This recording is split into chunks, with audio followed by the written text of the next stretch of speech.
आज निश्चित भाव में आम ओडिशा रे शिक्षा क्षेत्र में एक गोटे बड़ जो जातीय कर्मशाला एटी आरंभ होती एभली एक ऐतिहासिक दिन जो कि आम शिक्षा क्षेत्र में आम बहुत आग को जापर जातीय शिक्षा नीतिर एक ये जो दुई दुनिया जातीय वर्कशॉप नेशनल वर्कशॉप आज या भुवनेश्वर आरंभ हो ये 2 दिन धरी चलो यह माध्यम निश्चित भाव में जातीय शिक्षा नीति 2020 NEP 2020 तार कार्यकारिता उपरे किभली भाव में ये नुआ नुआ दिग एवं नुआ नुआ विषय ये विषय रे संपूर्ण भाव में चर्चा हबो एवं गोटे नुआ रोड मैप प्रदान करिबार ये सहायक हबो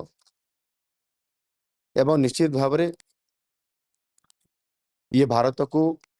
विश्वर एक नॉलेज सेंटर बा नॉलेज कैपिटल हिसाब रे प्रदान करने माननीय यशस्वी प्रधानमंत्री नरेंद्र मोदी जी जो संकल्प अच्छी ताको निश्चित भाव में यह कार्यकारी करें पारिबो।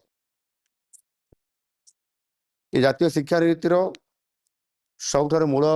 लक्ष्य होची शिक्षा भित्तिभूमि को किभली भाव में सुदृढ़ करने एवं छात्र छात्री मानू किभली भाव में गुणात्मक शिक्षा प्रदान करने उच्च कोटीर गवेषणा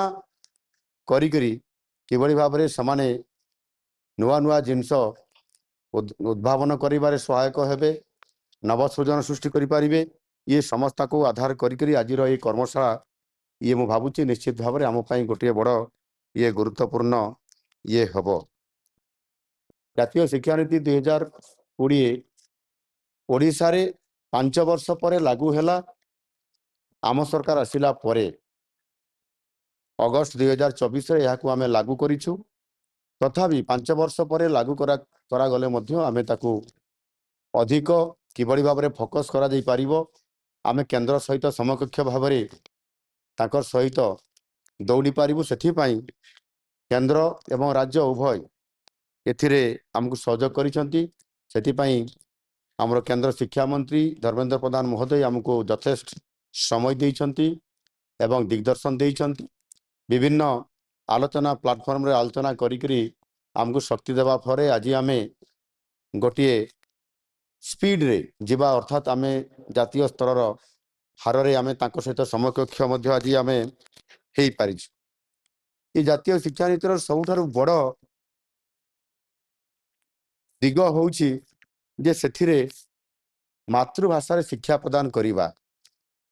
आज आपण जदि देखिबे रूसिया चाइना एवं जापान भली अनेक देश जो माने आज उच्चतर शिक्षा पाई निज भाषा रे ही समाने सेथिरे प्रयोग करी एवं निज भाषा रे समाने ज्ञान अध्ययन करी आज समाने नवसृजन सृष्टि करी नुआ जिनस उद्भावन करी आज विश्व रे अद्वितीय होइकरी समाने अछंती एवं सेथि पाई निश्चित भाव रे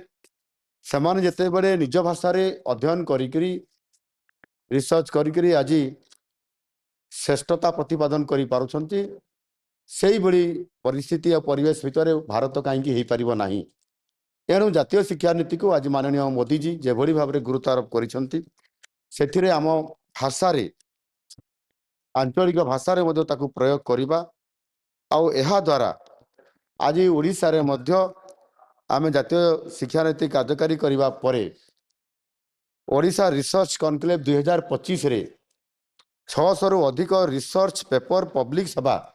ये मत आम गोटे शुभंकर एवं गौरवर विषय सेथिपाई शिक्षा व्यवस्था किभली भाव में आगामी दिन में एक शिक्षा क्षेत्र में वैप्लविक परिवर्तन आनी पारिबो आ सेथिपाई आमे ताकू गुरुत्व आरोप करूछु सेथिपाई शिक्षा व्यवस्था रे मध्य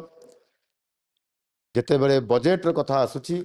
आमे प्राय सबुठारु अधिक सबु विभाग ठारू ये शिक्षा व्यवस्था रे आमे 42,000 कोटी रु अधिक अर्थात आमे 13.5 पाखापाखि ये बजेट रे व्यवस्था करिबा एवं राज्य जीडीपी रो मध्य 3.8% रु अधिक रहिबा